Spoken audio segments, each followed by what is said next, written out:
உங்களோட சேர்ந்து நான் பிறந்தநாள் கொண்டாடி வந்தேன். உங்களை பார்க்கவே எனக்கு ரொம்ப கஷ்டமா இருக்கு.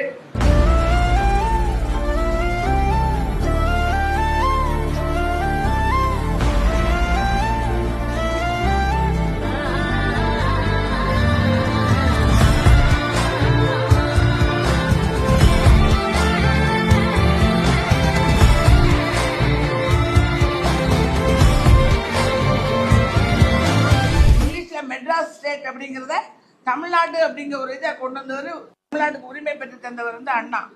இப்ப எல்லா மக்களும் ரேஷன் கடையில் 20 கிலோ அரிசி ஃப்ரீயா கொடுக்காங்க. அந்த திட்டத்தை படியரசு திட்டத்தை கொண்டவர் அண்ணா தான். அப்புறம் அரசியல்ல இப்ப நாங்கெல்லாம் நிக்கோம். எங்க திராவிட முன்னேற்ற கழகம் கட்சியை கொண்டு வந்தவரே அவர் தான், திமுகவை. அந்த திமுகல பெண்கள் முக்கிய பங்கெடுக்கிறதுக்கும் முக்கியத்துவம் கொடுத்தவரும் அண்ணா தான். அண்ணா புகழ் ஓங்குங்க.